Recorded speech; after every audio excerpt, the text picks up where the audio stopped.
Voici le dernier moment de Bon Hai-min. Un cri, un fracas, et le silence glaçant d'une nuit parisienne. Le 10 juillet 2025, à seulement 43 ans. Celui que l'on surnommait affectueusement le Chinois marrant, figure flamboyante de la scène stand-up française et membre iconique du Jamel Comedy Club, est retrouvé sans vie au pied d'un immeuble, après une chute depuis le 8e étage.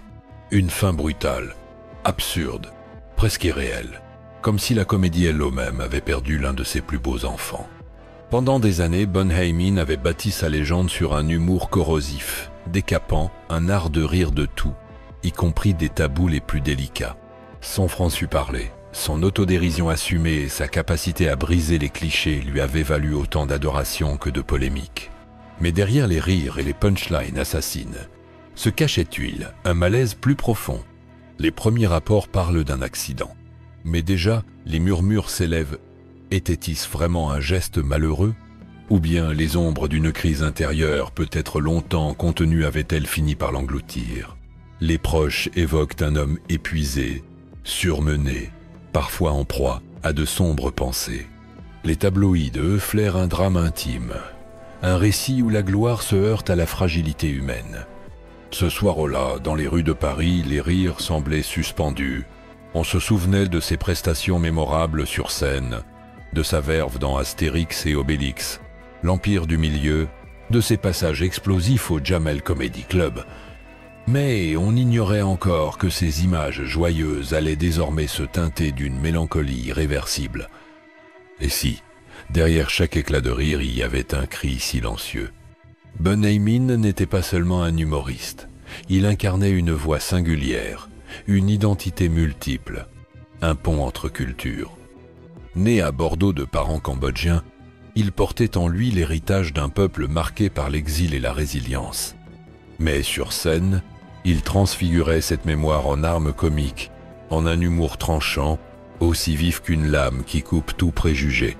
Sa grande scène d'ascension fut le Jamel Comedy Club, véritable incubateur de talent qui, dans les années 2010, a redéfini l'humour français.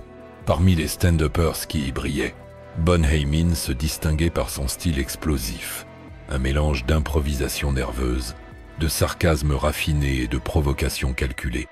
Là où d'autres cherchaient la facilité du rire consensuel, lui choisissait le terrain miné de la confrontation, jouant avec les clichés ethniques pour mieux les dynamiter.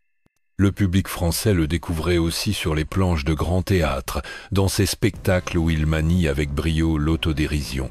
Oui, je suis asiatique, mais je ne fais pas du kung-fu, enfin, pas devant tout le monde. Sa capacité à retourner le racisme ordinaire en comédie universelle faisait mouche. Les spectateurs riaient, mais parfois, derrière les rires, il y avait un léger malaise, celui de se voir mis à nu par la vérité. Dans un pays où le stand-up est longtemps resté dominé par un humour blanc, bourgeois et codifié, Bon Hai-min arrivait comme un souffle nouveau, presque irrévérencieux.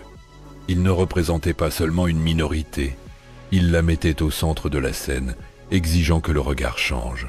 Sa notoriété franchit un cap lorsqu'il participa à la superproduction Astérix et Obélix, l'Empire du Milieu en 2023, jouant avec le stéréotype asiatique tout en le détournant avec une malice jubilatoire. Mais la lumière attire aussi l'ombre. Derrière les caméras, les tournées incessantes et les interviews, l'homme semblait parfois se retirer dans un silence inquiet. Les humoristes savent que faire rire, c'est aussi porter le poids des attentes, des critiques et des comparaisons. Dans un univers où chaque mot peut être disséqué, détourné et amplifié sur les réseaux sociaux, Bon Hai-min vivait dans une tension permanente. Rester libre tout en restant aimable, rester fidèle à lui-même tout en survivant dans une industrie impitoyable. Le thème se dessine ici presque en filigrane. Celui d'un homme qui, tout en tenant la scène d'une main ferme, voyait peut-être l'autre main glisser lentement vers le vide. Sa vie était un équilibre instable entre la joie qu'il offrait et les tempêtes qu'il affrontait seul. Tout avait commencé comme un rêve. Les premières scènes dans de petites salles parisiennes, les rires nerveux d'un public surpris par cet asiatique qui ne correspondait à aucun cliché attendu.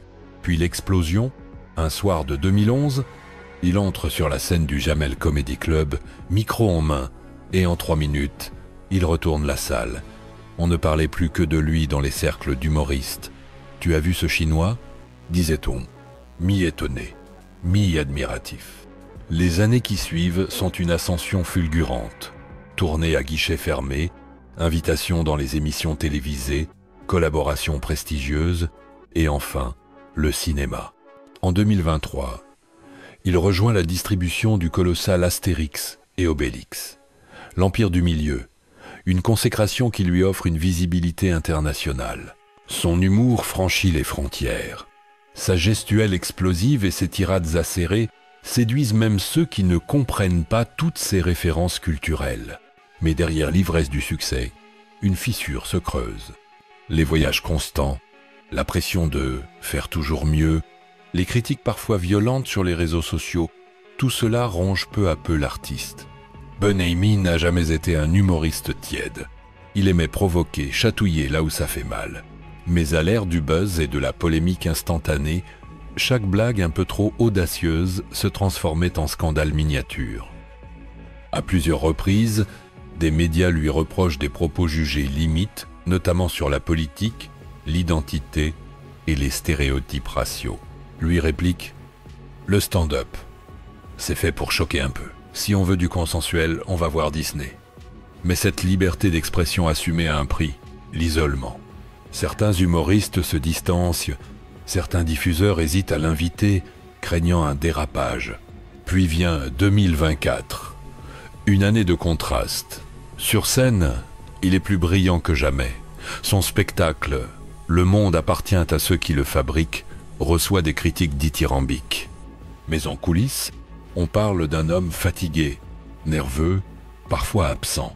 Des amis évoquent des conversations tardives où il confiait son sentiment de perdre pied. Et puis, ce fameux été 2025.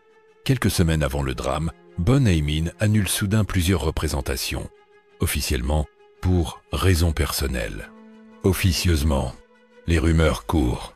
Crise de nerfs, burn-out, problèmes familiaux, personne ne sait vraiment. Le 10 juillet, en début de soirée, il est aperçu dans les couloirs de l'immeuble parisien où il loge, visiblement préoccupé, le regard ailleurs.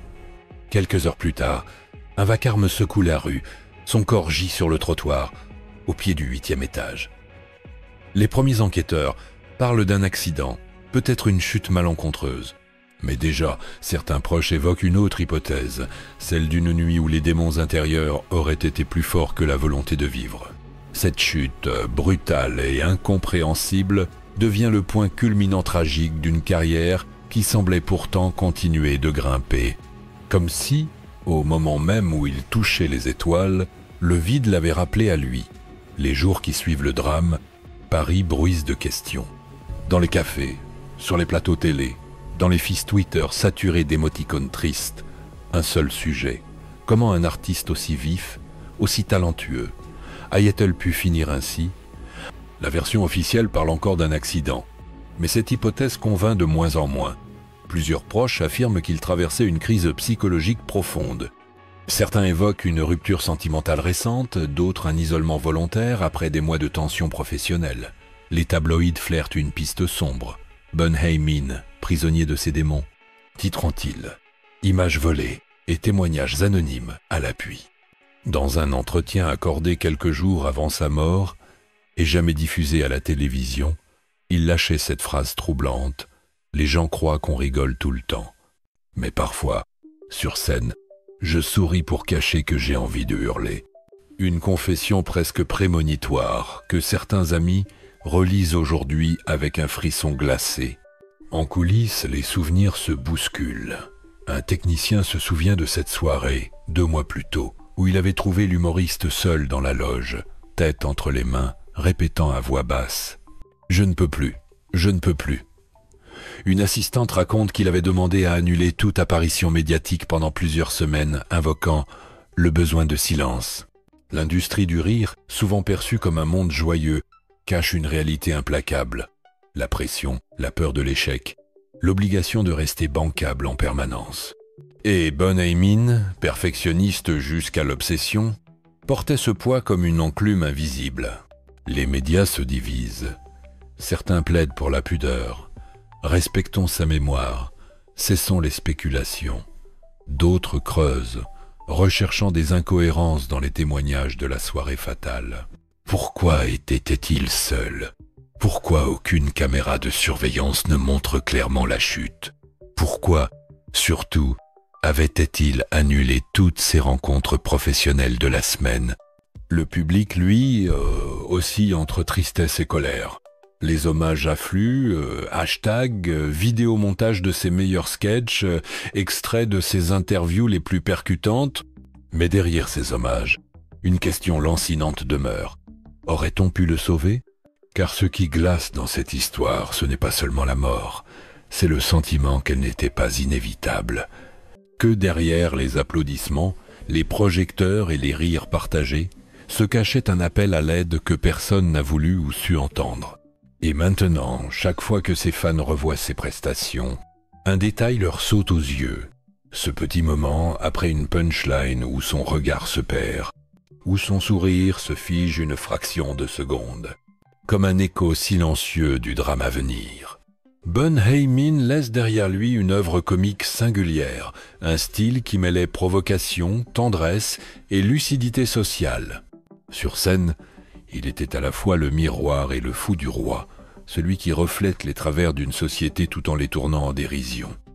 Dans un paysage humoristique français souvent frileux, il a osé bousculer les codes, quitte à choquer, quitte à se mettre en danger. Mais au-delà du rire, son parcours pose une question plus large. Jusqu'où un artiste peut-il se sacrifier pour son art? La comédie, on l'oublie souvent, n'est pas seulement une affaire de punchline et de mise en scène. C'est aussi une mise à nu permanente, une exposition sans filet.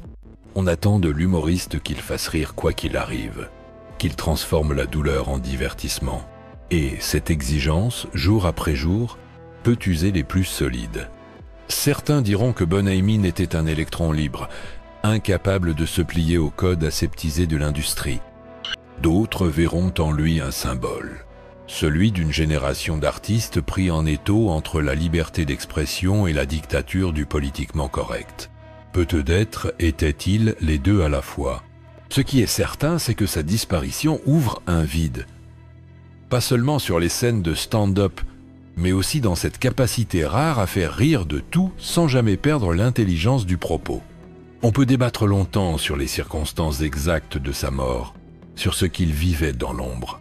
Mais le plus grand hommage que l'on puisse lui rendre, c'est de se souvenir de cette phrase qu'il aimait répéter « Riez tant que vous pouvez, parce qu'un jour, ce sera tout ce qu'il vous restera. » Et vous, spectateurs, que retenez-y-vous de lui? Était-il avant tout l'homme de scène, provocateur et brillant, ou l'homme derrière le rideau, plus fragile qu'on ne le croyait? Était-ce un funambule volontaire, ou une victime d'un système qui exige toujours plus? La vérité appartient à chacun. Mais son rire, lui, restera gravé, comme un écho qui, même dans le silence, continue de résonner. Il y a des artistes qui passent, et d'autres qui marquent à jamais. Bun Hei-min faisait partie de ce cieux-là. On se souviendra de ses entrées sur scène, rapides, nerveuses, comme s'il voulait déjà attraper le rire du public avant même le premier mot. On se souviendra de son regard, mi-espiègle, mi-provocateur, qui annonçait que quelque chose d'inattendu allait se produire. Pour ses fans, chaque spectacle était plus qu'un simple moment de divertissement. C'était une conversation intime, un pacte tacite. Rions ensemble, même si le monde brûle autour.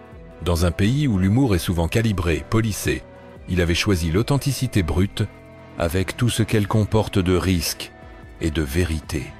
Aujourd'hui, revoir ses sketchs, c'est ressentir un mélange étrange, la joie pure d'un éclat de rire et la douce amertume de savoir qu'il ne montera plus jamais sur scène. Comme un morceau de musique préféré que l'on écoute encore et encore, mais dont on connaît désormais la dernière note. Bun Hei-min laisse un héritage qui dépasse les frontières du stand-up. Il a prouvé qu'on pouvait rire des clichés tout en les déconstruisant, qu'on pouvait être irrévérencieux sans perdre la tendresse, qu'on pouvait être fier de ses origines tout en se moquant des préjugés qui les entourent. Il y a des histoires qui n'ont jamais été racontées, mais maintenant, vous les connaissez. Et chaque fois que vous entendrez un rire éclater au détour d'une rue parisienne, peut-être que, quelque part, c'est un peu de lui que vous entendrez encore.